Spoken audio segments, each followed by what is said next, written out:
GT&T mobile money, easy as 1, 2, 3. Get access to your money like ABC. Buy your own credit, pay your own bills. Send and receive money anytime, anyway. Money in your phone, mobile money. Get registered today for your mobile account. Dial star 123 pound. Register for free at any mobile money agent or GT&T office with your GT&T mobile phone. GT&T, best value in Guyana.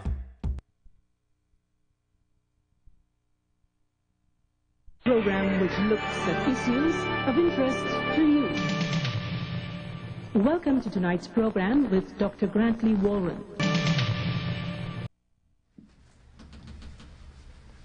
About a month ago, the government presented to the National Assembly a budget which was then said to be the largest ever, $208.8 billion. A month later, after the normal procedures of Parliament, including Committee of Supply, Parliament approved $174.4 billion of the 208.8 which was planned. That means in effect that the Parliament did not agree with the expenditure of some $34.4 billion as proposed by the government. Despite signing this into law, sections of the media have reported that President Ramotar vows to seek to have a reversal of the areas which have been cut. Obviously, in view of what happened last year and all of the attempts on the airwaves and in the print media to explain either into or explain away some of the features of this budget and the debate, the approval process, there were some clear misconceptions. And what we intend to do on today's Spotlight, which is captioned Budget 2013 Postscript, is in part to try and get to some of those misconceptions about the budget process and what in fact happened, to evaluate in a certain sense, if only to seek lessons from the process and the budget itself as to the way forward, and more importantly, to see if we can have a glimpse into the future as to what in fact we should be expecting in Guyana, one, over the next year and subsequent years. Now, we have assembled on tonight's panel Mr. Carl Greenidge, who has been central, along with his colleagues on the joint opposition forces, that is of APNU and AFC, in attempting to give us some understanding of either the failings and or the correctness of the government approach as envisaged in this budget. Mr. Greenidge is going to assist us to clear up some of these misconceptions, in as much as we will try to identify them, and to tell us what lessons perhaps may have been learned. On tonight's panel as well, we have Mr. Vincent Alexander, who is a very senior evaluator, as it were, of the thrust of the society at large, and who has been looking at this budget process, questions of governance and all of that and what it means. And so he's going to assist us to identify some of these areas and to say where in fact we could have done better if we didn't do so well. Gentlemen, welcome to Spotlight. Thank you very much, Ben. Thank you. Happy to be with you. In the very first place, one of the very first questions, Carl, when this budget was presented and before you went into debate, you appeared on this program, and among other things, we sought to elicit from you a view, an opposition's view of the evolution of the society and the economy at large, etc. While and to make bare what you consider to have been some of the elements that the budget should not have missed. Now, we have gone through the whole budget process for 2013.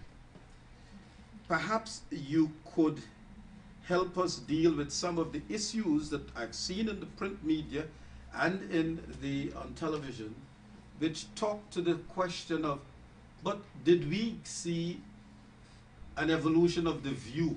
Did we see the view of the opposition coming through in this process, even as the budget was being evaluated? Perhaps you could start there. Yeah. Thank you very much, Grantley. If you were looking, you would have seen the view. I think that often the public expects that in the course of the debate, the opposition would be presenting almost an alternative budget. I don't think that that is really a realistic requirement or expectation, sorry. Because the time that's available to the opposition, I think most of it will have to be focused upon dealing with what the government has before it, so that the public is clear as to the things that the opposition, with which the opposition has difficulty. But let me just remind you that prior to the budget, we had presented a document of some 13 pages, which set out the goals that we thought the government should be addressing. And these range from mechanisms to deal with corruption, problems of procurement, the criteria for selecting capital projects, issues to do with employment, the importance of employment, problems of discrimination, problems of low wages, and problems of the public service, as well as the challenges that the government perhaps has confronted us with by failing to implement decisions that have to do with strengthening those agencies that are responsible for protecting our fundamental rights, law courts, ombudsman, and the like. So, what I think often the public has in mind when they say, well, they don't know what the opposition proposes, is that they're perhaps just focusing upon tax measures as such. But the budget is a policy document which captures, in essence, the major thrusts of any year's program. And I'm saying that in putting together a budget, the main idea is to look at the objectives, what it is you want to achieve this year. And that's something you have to engage in. If you believe that income disparities and poverty are a major problem, that has to be where your focus is. And the tools that you use need to be relevant to fixing those things. And the opposition parties, both of them, have been, I think, at pains to try to explain that these are the areas in which they have an interest. The letter sent to the president, subsequent to the one I sent to the Minister of Finance, set out more specifically some of the areas of concern and the tools, economic policy tools, that they wanted to see implemented alongside those that the government itself was proposing. So you will see that in there was mention of wages and salaries in the public sector, the importance of strengthening and professionalizing the public sector, the importance of improving the wage and working conditions of the Gaisuko workers. But in addition to that, you will have seen that the letter to the president was saying, look, you're asking for money for Gaisuko and the GPL, but we believe that certain things have to happen. You have to have a program for bringing these two entities back on stream. And that program also should say something about the monies that were provided to these entities last year. The question of VAT, which the government promised to address last year, set up a committee. The committee never met.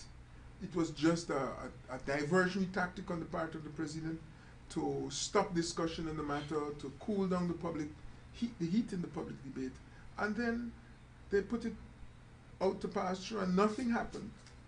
After the letter to the president, they claim to have asked Duke University to do a study. Nobody knows the terms of reference that Duke University was given, and there seemed to be a lack of clarity as to when Duke University would report. So we may find that by next year, the same time, when we come back to taxes, you get some other explanation which is completely unsatisfactory, as indeed this was. So, without listing all the different items, what I'm saying to you is that it is quite inaccurate to contend that the opposition had, if you like, no policies, no financial policies of its own, no concerns of its own, except to be criticizing the budget. You, having decided, for example, that Gaisuko needs a program which addresses the sorts of concerns raised by GAU, the concerns of corruption, the concerns of incompetence, concerns of politicization of the board. We are saying the board needs to be reformed. You need to have a board that's professional, not a board that's political. That is an important piece of Gaisuko policy. Instead of that, the papers run with some nonsense, in the most instances, completely false, suggesting that I had said that Gaisuko and GPL are black holes. In fact, the Chronicle and others are so indecent as to then add, I saw today one was saying, yeah, because they're Indians and that is your problem, and so forth. Completely untrue, and in the mold of a government, the preoccupation of which is to stir up racial animosity. Any excuse, any fiction to do that instead of addressing the problems that are before us. So I'm saying that in these areas, we were quite specific. We're saying that revenues owing to the state, revenues that are associated with the state, should be brought within the mix. And insofar as the government is in control of revenues from NISIL, GGMC, elsewhere, lottery funds, and it then tells us, well, you know, we don't have money to do A, you have to find the money. We reject this as completely unacceptable, because we don't know the total amount of revenues you have. You're playing games with the revenues, a lot of them are hidden, and therefore let's talk about these things. I think it needs to be understood that the purpose of an opposition is not really to simply go into the parliament and rubber stamp what the government is proposing. And I saw a rather foolish letter from one entity, I wouldn't name them, which suggested had something to the effect, well, you know, the government has proposed some set of things in the national interest, and you should come and explain to us why it is that you wouldn't support these policies in the national interest. Okay? The idea of the opposition in dealing with its parliamentary responsibilities. The parliamentary responsibilities are to hold the proposals of the government to the light, subject them to the light of scrutiny, and to make sure that the policies are consistent with the goals that the government has set itself, that those goals and the policies are consistent with the goals and objectives as the community sees them. And it is clear that in that regard, the government and the opposition don't see poverty in the same light. The government is preoccupied with other things. The growing income disparities are of no concern to them, in fact, insofar as they exist, and they benefit those friends of the government that are party to sweetheart deals. They don't mind. And so none of their policies addresses these problems. That is the situation. Vincent, you have been observing this, not from the benches that Carl occupied in Parliament over this process. What was your view in terms of a dialogue which is perhaps leading to some measure of a consensus about what this society really needs?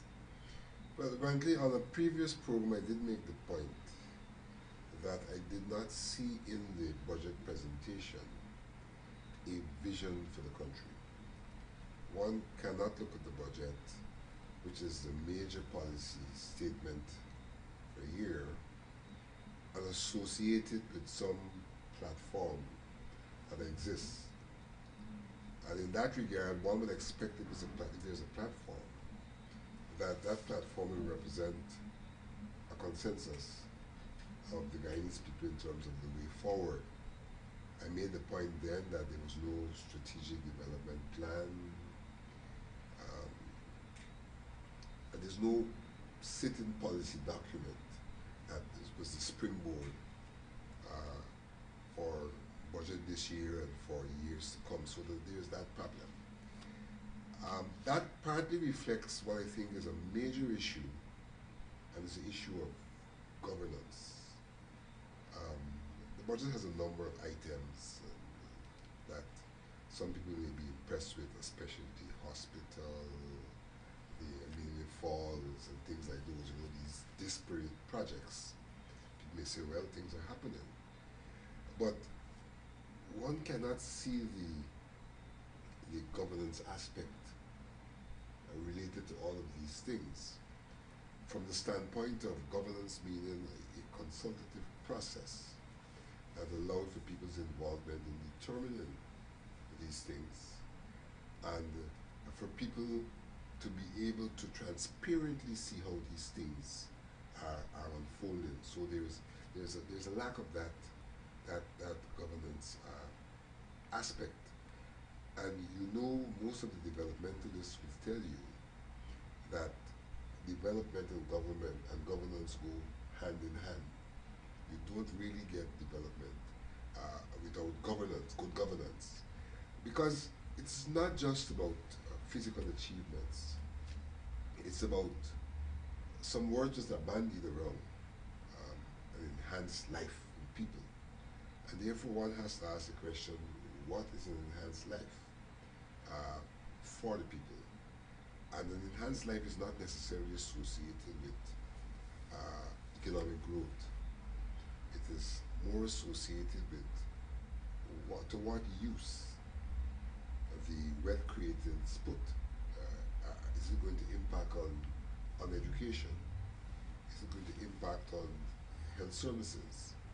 And those are the things, the criteria that are used, in fact, to measure whether development is taking place. And when one looks at what has happened with the university, for example, one has to ask the question, how serious are we about the development of the country if the only tertiary institution, national tertiary institution, is not highlighted in the development process? And one of the things that bothers me is the fact that coming out of the budget presentation and in the media, one is misled into believing certain things. And I want to use the university as an example. In the budget, after the budget presentation, you had this spread in the newspaper that says UG gets 1.7 billion. And people would say, hurrah, UG's in business. Now, what does that 1.7 billion mean? During the course of last year, the government announced, UG announced, for example, that we were going to have a IDB funded project, the World Bank funded project of 10 million US. So you have that bit of information out there in 2012. You come to 2013 and you announce UG gets 1.7.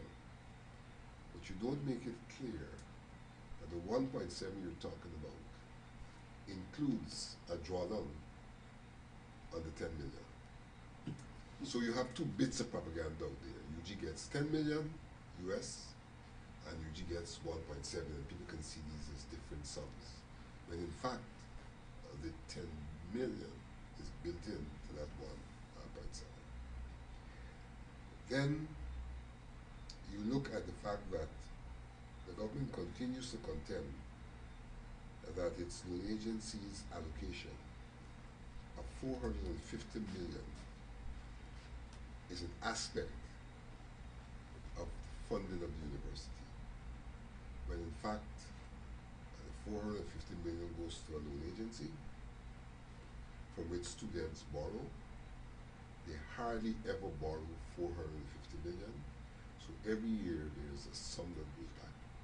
So automatically it cannot be 1.7 even if one were to count and the loans dispersed. So I'm saying there's a lot of attempts the way in which the figures are presented to mislead. And the responses to the cuts take the same form. You know, I listened to the explanation that we're going to cut GPL by 5 point so much billion, but that GPL cannot at the inception of the year spend all 10 billion. And the opposition says to the government, we're cutting you 5 point, half of the amount. It gives you a chance to come back with a plan to show us what is it you really intend to do for GPL and for the citizenry. But you get a propaganda which says, well, they've cut this budget. There's no admission that there is a comeback that they could make. They could recover all of the 5 point, how much billion. All you hear that there's a cut, and because there's a cut, the light bill rates will go up, people will suffer, and the suffering is because of what the opposition did. And you're not clear whether this 5 point so billion which was cut was really cut from current expenditure or from capital expenditure. And if it was cut from capital expenditure, it cannot have that kind of immediate impact on like the rates for the provision of lights, you know, because it would not in that sense be a subsidy on the current side of GPL's budget. So there's a lot of information that is fed, Misinformation. that is not accurate and seeks to mislead. As a citizen, I felt terribly annoyed from time to time when I hear these repeated statements on the radio that questions my intelligence. It's an insult for me to be told some of the things which are being told, which cannot stand the test of logic and cannot stand the test of truth. And so there is a serious problem in the country with governance, transparency, openness, consultation, that's reflected in the way in which this whole budget debate and the propaganda surrounding the budget debate has been put over to the public. And in that regard, I'm disappointed. Yes, you talk about the specialty hospital. Yes, you talk about the airport and one. Well, in fact, I'll tell you what we're going to do. Let's take a short break. We're going to recognize our sponsor, and then very quickly we will just look at some of the ones that have been highlighted, which seems to be attributing malfeasance on the part of the combined opposition in terms of the cuts which have been made, and some of them that have been identified. To give Carl an opportunity first to explain what is the nature of the cut and its intention, and you an evaluation as whether that makes any sense whatsoever. We'll take a break at this time. She see the mobile money, easy as 1, 2, 3. Get access to your money like ABC. Buy your own credit, pay your own bills. Send and receive money anytime, anyway. Money in your phone, mobile money. Get registered today for your mobile account. Dial *123#. Register for free at any mobile money agent or GT&T office with your GT&T mobile phone. GT&T, best value in Guyana. Back down, huh? Yes. Break. I did say that there's quite a bit of information. Our airwaves and of course the print media have been replete with many kinds of discussions about these cuts. From where do they originate? Malfeasance, or some have said the opposition is more concerned about gaining political points rather than dealing with what was in the best interest of the country. Let me take some of the ones that have been around which much has been said. Vincent already started us off on the question of GPL and the University of Guyana.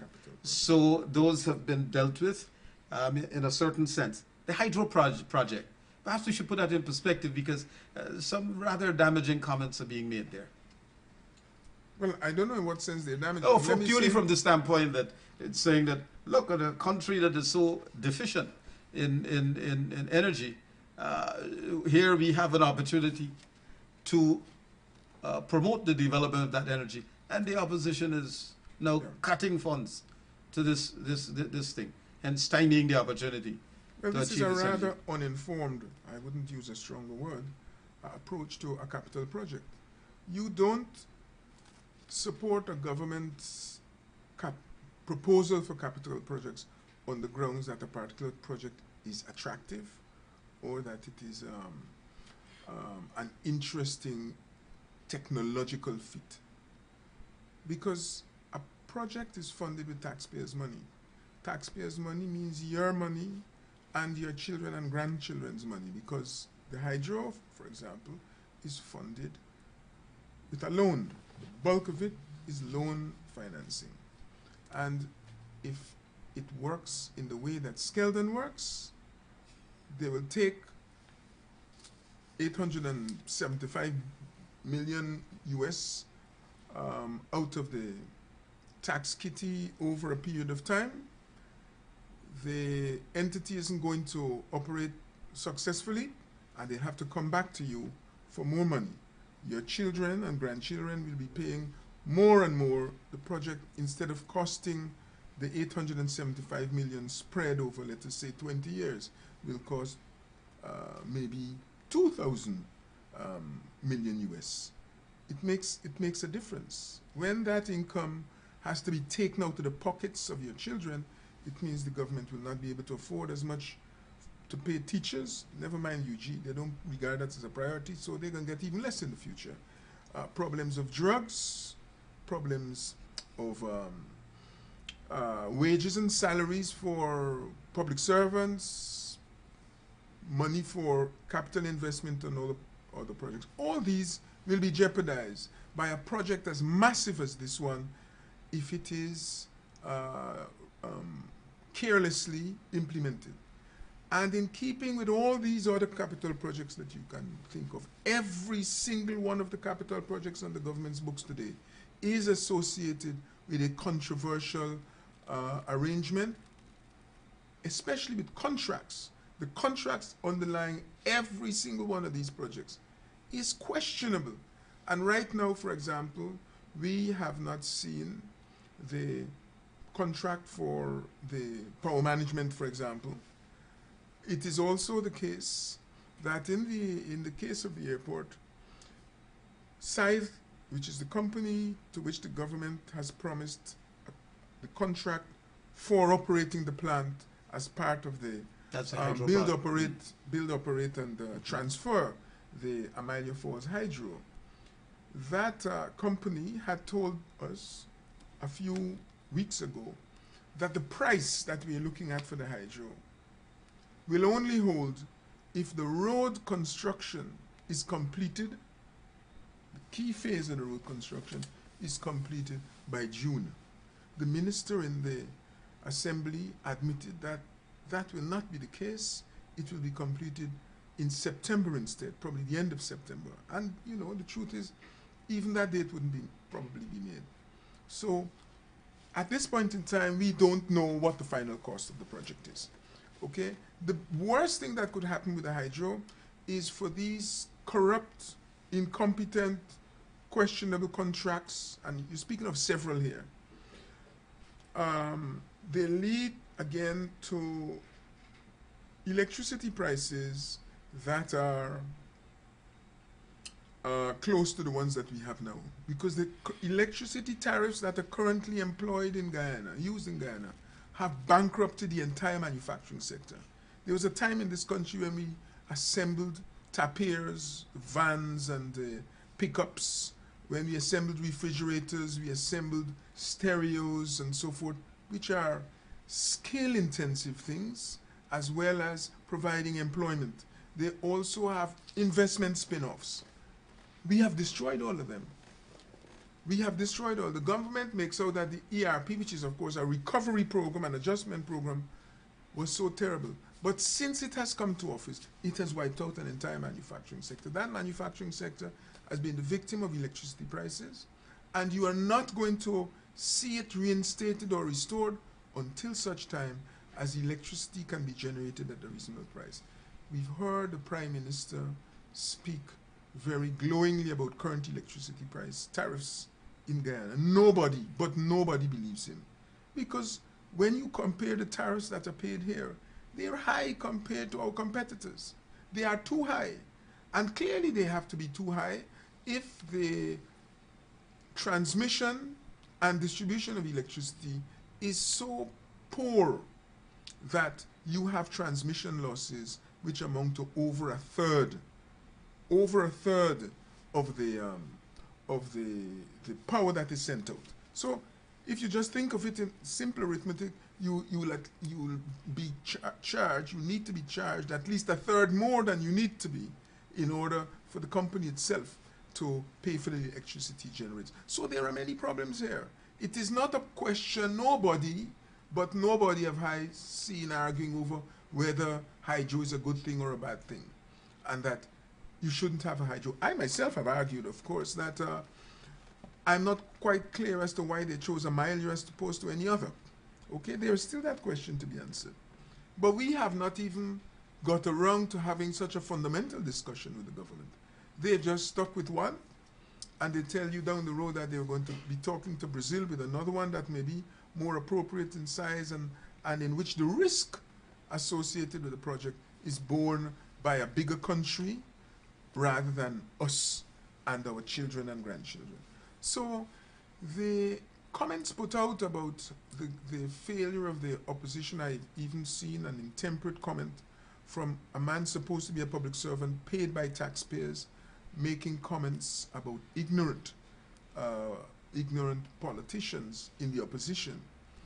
This just shows how intemperate, intolerant the government itself is, and the lengths to which it will go to have silence criticism and questions about the way it carries out its projects. But in the end, if the government fails to efficiently implement investment projects as large as this, we are all going to be worse off. And therefore, it's the opposition's responsibility to make sure that the government answers the question. Now, if this project was so wonderful and so obviously beneficial, how is it that they've been having difficulty getting the Inter-American Development Bank to commit funds to it? They started off by telling us the World Bank and the Inter-American Development Bank were so persuaded about the efficiency and the appropriateness of the investment and the investment arrangements that they would both be putting in money. This is what, when we were in the process of campaigning in 2011, this was what we clearly understood. No World Bank money came. The World Bank has opted out. The IDB, the government swore on a stack of Bibles that the money would be available in 2012, and it was only the opposition that could stop that money coming through. Okay? The IDB saw us at some point. We spoke to them. They mentioned a number of concerns. And up to today, that money is not available. It has not come to us. And instead of focusing upon why it is that the IDB has not delivered the money, the government has instead turned to abuse. So if you look at the campaign, if you look at the presentations made in the House, you will see presentations from Prasad, from Ashni Singh, from Nandlal, all of which focus on personalities, abuse, and these sorts of things. When you see debaters, parliamentarians resort to cussing out individuals, it means that they have no sensible basis for defending what it is they're doing. So that is the problem. Let me make it clear also that the government, in order to sell the hydro, has packaged it together with 6 other projects, which, as far as I'm concerned, have no relationship.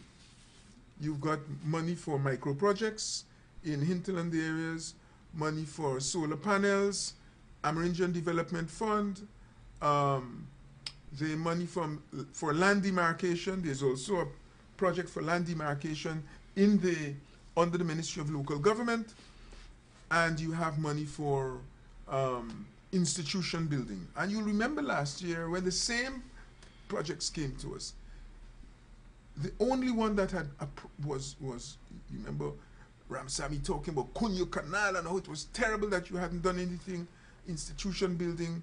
The only one last year that had gotten approval, UNDP approval, because the UNDP is the agency that will determine how some of the monies are disbursed. That was the only one. And up to today, monies have not been dispersed to the government for most of these other areas. And the same problems that arose last year are arising this year. The whole process of consultation, satisfaction of the agencies as regards whether the objectives and whether the package, the programs that have been put together are satisfactory. But in fact, we haven't worried about those this year. We have hardly spent time criticizing them about it. What we have cut has been the money for the equity investment in the hydro. When the government has sorted out and answered the questions we're raising in respect of the hydro, we will then determine how much it's appropriate to release to them. And before I close, let me just say that as regards that hydro project and the appropriateness of the amount we've approved, we have approved what we understood to be the equity element. And we can see no way that the government is going to spend more than $1 billion on these other small projects for hinterland areas. They've never spent that much money in the past, and they actually have no intention of spending it on these Amerindian and hinterland communities in future. So the logic of the cut was very simple. You take out the element for Amalia, you leave the element for the others. What the government will then do is to tell the public the opposition has cut everything, no money is available for these other things, and you need to go blame the opposition. Just as Vincent pointed out earlier, the monies for the electricity, the government was never told that the opposition will not be giving them money for electricity. In fact, let's be precise, the government asked for 11 billion plus 1 billion. 2 different areas. A total amount of 12 billion was asked for GPL.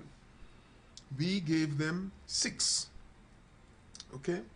And said to them, when you've accounted for what you got last time, when you have done something about the management, and when you can bring a viable plan, you get the money. You know what the Prime Minister did?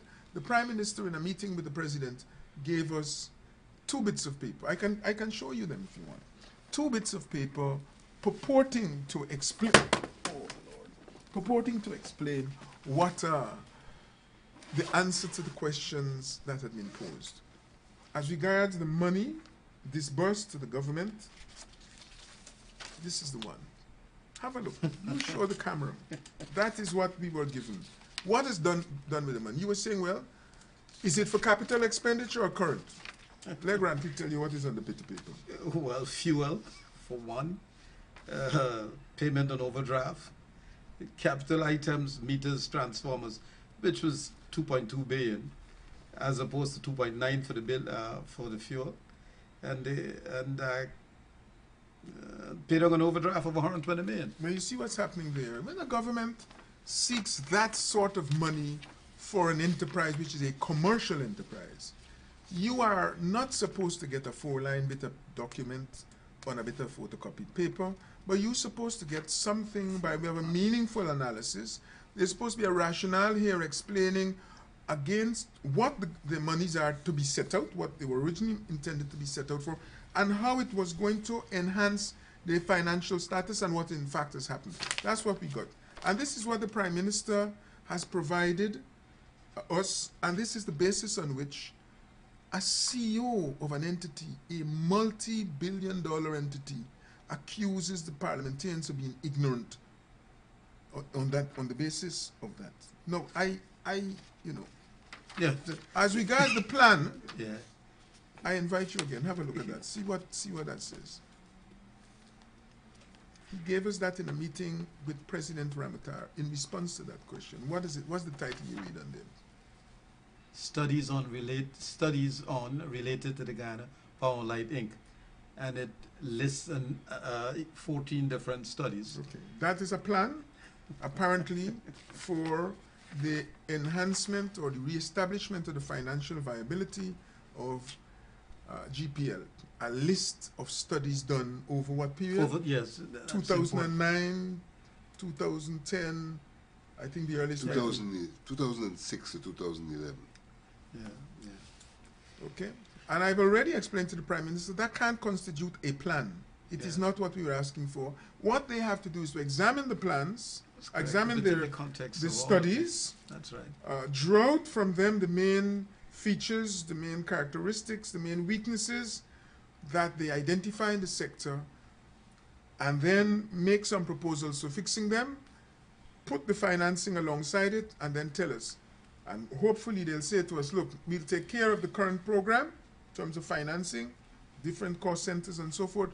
Can you give us a transfer to fund the capital in the interim? If you have to be providing them with subsidies on the normal exercise, then you're in a lot of trouble.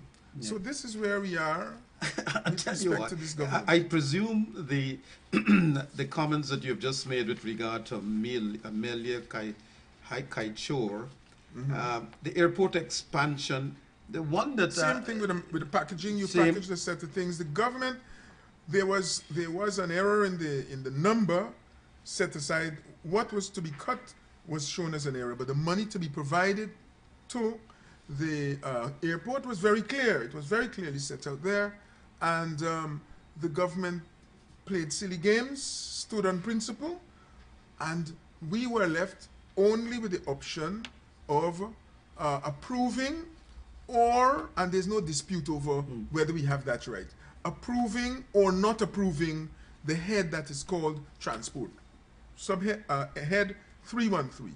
And our option was to not approve it because the thing you're objecting to is 5.6 billion.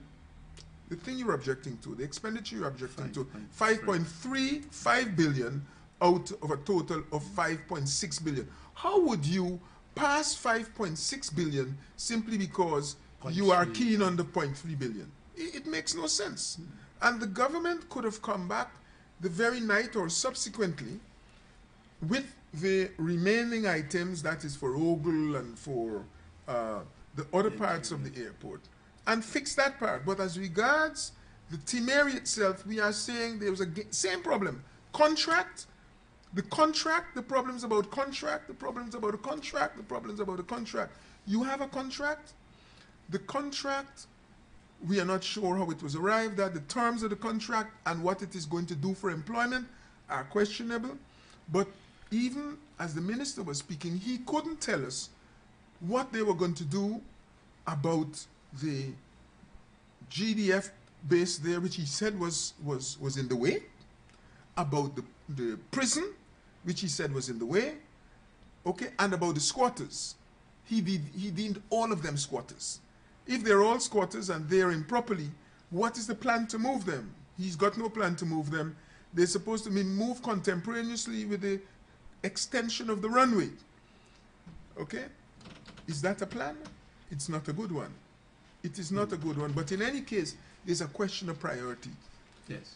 Can you establish that if exports, and the government has a competitiveness strategy since 2006, which has displaced the poverty program, although they deny this.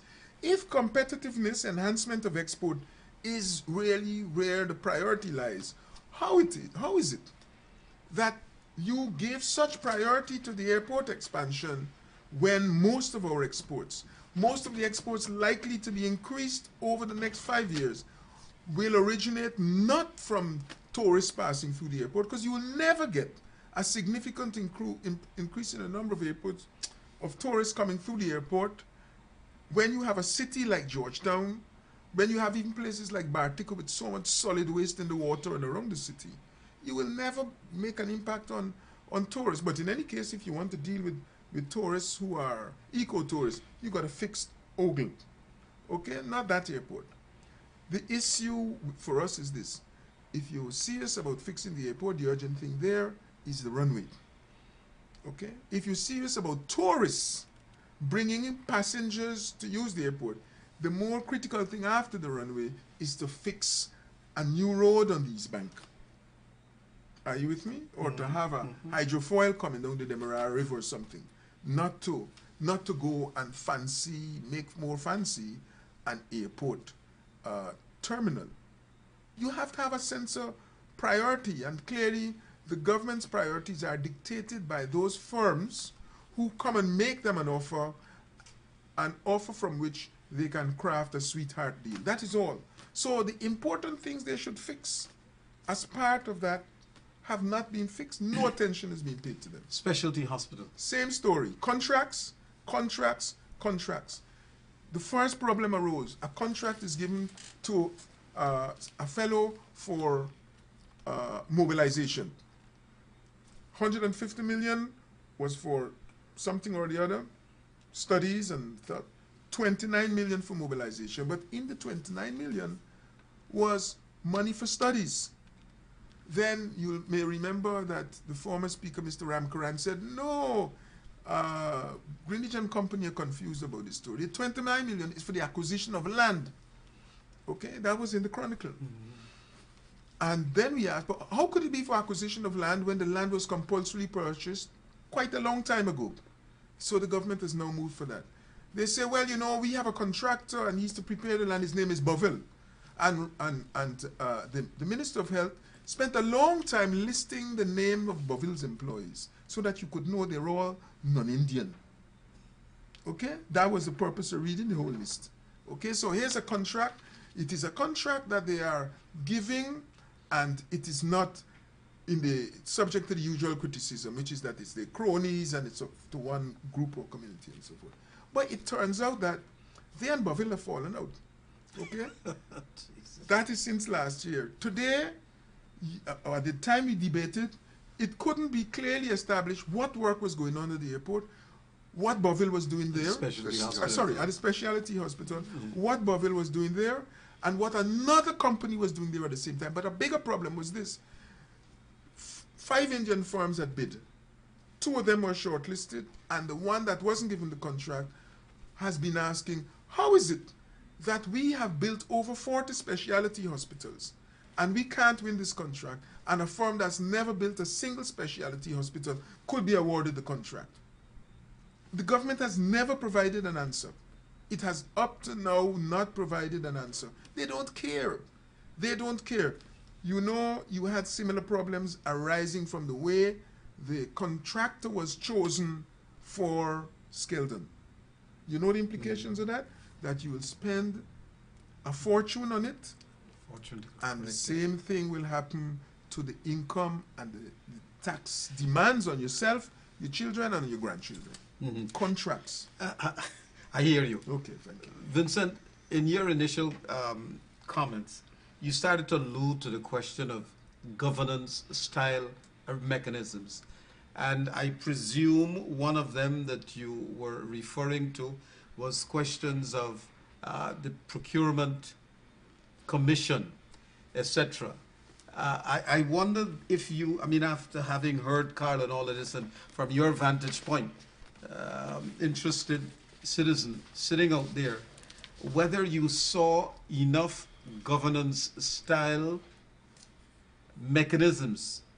I think in the earlier program when we were here, I think you identified quite a few of them. The Ombudsman, Procurement Commission, the whole set of all of these judicial and public service commissions and all of these things. You want to make a comment based on what you've seen? The first point I want to make is that I think that in some regards the opposition has to be given the benefit of the doubt. in this matter. Why is that so? When you look at the track record, you take Skeldon and what has happened with Skeldon. When you take Enmore and what has happened with Enmore, then you don't have a choice but to give the opposition the benefit of the doubt, because there are a lot of question marks around these contracts. Not only the award of the contracts, but the quality of work even after the contract has been awarded. So there's a possibility that these are deals that have enriched people from day one, but then even that money which is expended, you don't get the quality. And we have the examples, as I said, of Skeldon and of Enmore. And so one has to approach the question of capital contracts with tremendous caution. And in the absence of very, very detailed information, then one has to give the opposition the benefit of the doubt because of the track record, the credibility of what has been done so far. But Brantley, early on I did allude to the question of quality of life. And indeed, that's a big issue in terms of development. And it is not just a matter of capital expenditure. It's a matter of the mechanisms that are in place to enhance people's lives. Now, you quite rightly stated, we have no ombudsman. The ombudsman was an office that came out of the preparation for independence. It was agreed between all the parties that given the state of affairs in the country, that ombudsman was important. And you can imagine we've been told repeatedly by the government they're looking for someone. So for years now there's no ombudsman. We don't have a public service appellate tribunal. And again, for years we're told, well, they're looking for people to make up this tribunal. So what is happening is that you have a situation where we're having more and more contract workers. With an argument being put out there that the young people of today do not want jobs where they have to spend 30 years to get a pension. They prefer contract and maturity. Now, I will not argue against contract and maturity by itself. But if one is dismantling the traditional public service and moving in the direction of contracts, one has to look at the examples of other societies where they've done this and to see what has happened. These societies have not merely put contracts in place, but they have given other forms of security to the workers, because the public service in the tenure system is really a form of job security. And what these countries have done, they have dismantled the public service kind of job security, but they've put other mechanisms in place. They've gone to the legal system and they have ensured that the laws now provide for equal opportunity employment, and the laws provide for full disclosure in relation to who is employed, that the laws provide for dismissal with cause, so you can't just simply dismiss because somebody's contract says either party may dismiss. So there are other cushions and mechanisms that have replaced the kind of security one got out of a 10-year job. So it is a nonsense to speak about contracts as if it's revolutionizing something, when in fact all it is doing is exposing the workers to the absence of security in the jobs, and therefore making them susceptible to the diktats of the government. And in the recruitment also, yeah, it subjects them to recruitment by caprice very often. And this is no secret. For example, speaking to people on the road, before the budget, you had regional executive officers calling together contract workers and alerting them to the fact that the government is going to, the opposition is going to cut the budget. So you have to be in alert to come to Georgetown to picket and things like that. Here is a public servant, preemptively, not even emotionally reacting to a budget cut, but preemptively strategizing how they are going to combat a move that they perceive the opposition might or might not make. And in fact, a lot of those workers were never given a choice. And this is where you talk about the untruths that we are faced with. We are told that the workers prefer. But I'm quite sure if you were to do a survey of the workers, and they honestly told you, a lot of the workers do not know that in fact they should be in the public service and should be appointed by public service order. They on the ground, they're led to believe that this is the only thing available to them, a contract. But in the publicity, we are told there's a choice, and the workers prefer. I can mobilize workers who will come and say, no, I don't prefer. Yep. Because at the bottom of that ladder, the cleaners and the drivers and those people, they are still looking for the kind of security of tenure that allows them in retirement to get some kind of superannuation. They're looking for that. But these contracts would not provide that. Indeed, it provides some gratuity, but it doesn't provide the superannuation. Yeah. When we did this thing in terms of trying to establish areas of concern that we hope that the budget would have focused on, etc., among other things in some of these governance-style institutions, including the whole structure of local government. The provisioning we saw was not available at the time to effect some meaningful local government style presence and reform like fiscal transfers.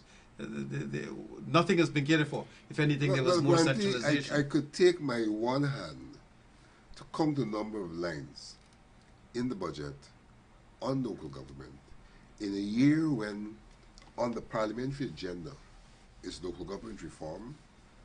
The select committee is meeting, trying to finalize, I'm told, the reform. And therefore, we should be moving towards elections. We should be moving towards the establishment of a local government commission. We should be moving towards fiscal transfers.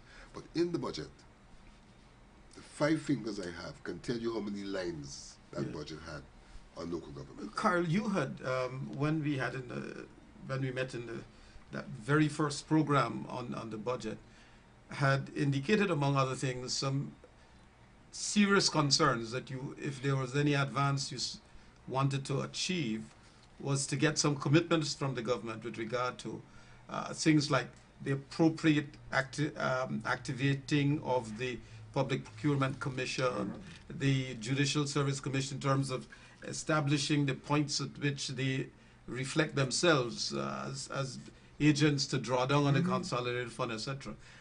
Did any of that happen? In a word, no.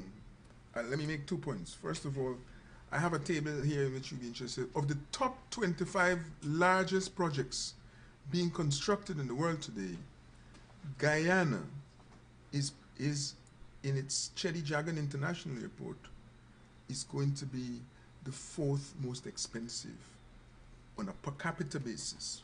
Of the passengers, if you divide the number of passengers coming through that airport by the amount of money to be spent on the airport, it will cost roughly $239.22 million US per passenger. And when you compare it, the other 25 are arranged. You got some located in Madrid, Indira Gandhi International Airport, Frankfurt, Jackson Airport in the United States, Chandra Bose International Airport in India, Oliver Tambo International Airport, Chandrapati in India as well, London Heathrow.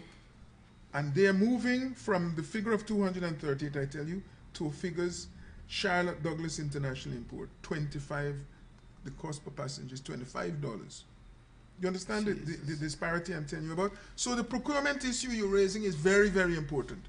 This is why it is important that you end up with costs far in excess of other people's. As regards the entities, I sought to get the Speaker to disallow the House from considering the estimates as they have been put forward by the government because they infringe the requirements of Article 222A. And the Speaker, in a ruling, agreed that I was correct. it don't require genius because it has nothing to do with law really. I mean, I'm not a lawyer, so, but it's a simple reading. It says they should be submitted in the same way like, for example, the ERC, and they weren't. But he then chose not to exercise his powers of saying, well, it is improperly laid before the House, please go back. He said he can't tell the government what to do. Maybe that's a good thing because you don't want to put more powers in the hands of the Speaker than he's been exercising. So the House now has to take a decision. Unfortunately, the arrangement and his response and the timing of response allow the government to be able to pass the budget, okay, with this illegal form, and we will have to deal with that for the future. Even as you mentioned that, I think as this program comes to a close, one must reflect on the fact that 30 days of wrangling, after all the days of presumed preparation of this budget by the government, etc., has left a process which the last time it was engaged saw the reversal of all of the, well, reversal of a principle, some major elements, yes, which had been approved by the Assembly. Now, what hope is there that whatever mechanisms may have been found, in fact, given that were found the last time, may not also be found this time? There are no mechanisms found. The government simply acted illegally. All right, what recourse? Hiding behind a false and outrageous interpretation of the comments of the Chief Justice, not the ruling of the Chief Justice. Yes. What recourse? You don't have a recourse. You can't be guaranteed beforehand that a government is not going to act illegally. This is a lawless country. It's a lawless government. In any other place, Parliament having taken the decision, the government could not and would not dare to break the law in the way that this one has. The recourse we have is to sanction the Minister of Foreign Affairs, the Minister of Finance, sorry, and when the President seeks to do what he claims he is going to do, that is to implement it by any means. He did say lawful, but there are no lawful means. He's going to break the law. We will pursue all the means available to us to sanction him because it is illegal. There's no doubt about it. The government, the Chief Justice, the Chancellor cannot authorize themselves, or the judiciary cannot authorize a minister or the president to spend. The legislation is clear. The Constitution is clear. It is the Parliament that authorizes expenditure. If the government chooses to use the contingency, it has to be done in the context of specific rules. You will have the last word, Vincent. Well, the position Carl has just taken has once again been justified, vindicated, because I think there was a ruling only today, if I'm not mistaken, by the Chief Justice, where he responded to the Attorney General by saying, I have no authority to allow you to spend pending any other determination. So that there's been a move to the court already, and the court has given a response to the first move, saying, no, you can't ask us to allow you to reinstate spending, because that's not the role of the court, it's the role of the Parliament. In a final but related issue, the opposition has attempted, by way of motions, etc., to seek redress in some areas, the Fiscal Management and Accountability Act, etc. As of today, well beyond the point by which one should have had the President's assent or other, that has not been given. What happens in that circumstance? Granted, this gets down to the question not merely of law. It gets down to the question of the political culture of the country. Our political culture is dysfunctional. We do not have a respect for morals and decency, and unless that's corrected, the law is not going to make a difference. I wouldn't say the political culture, it is a specific government that is doing that. It is lawless. That's big and small of it, long and short of it. On tonight's Spotlight, we took the opportunity to revisit Budget 2013 in the way of a postscript, as it is described, to try and understand the process that we engaged in, the implications for our polity or the way in which we conduct our national life, what we are to expect in an economic and social sense about the upliftment, as Vincent calls it, the quality of life issues that we have a right to expect. And it is quite regrettable that this postscript is apparently suggesting that even though a process has been engaged, and one would assume, well, we've heard that it's not all been legitimate, because there are certain elements of what occurred that should not have occurred. Unconstitutional and illegal. That we should be at this juncture, at this time, when in fact there is so much development that we have to be catering for if we are going to do something with increasing welfare and a state of well-being in this country. That's our contributions on the budget for budget 2013, and we trust as citizens you're more informed about what to make of the claims and counterclaims which will be made in the next number of days and months. I'm Grantley Waldron saying good night.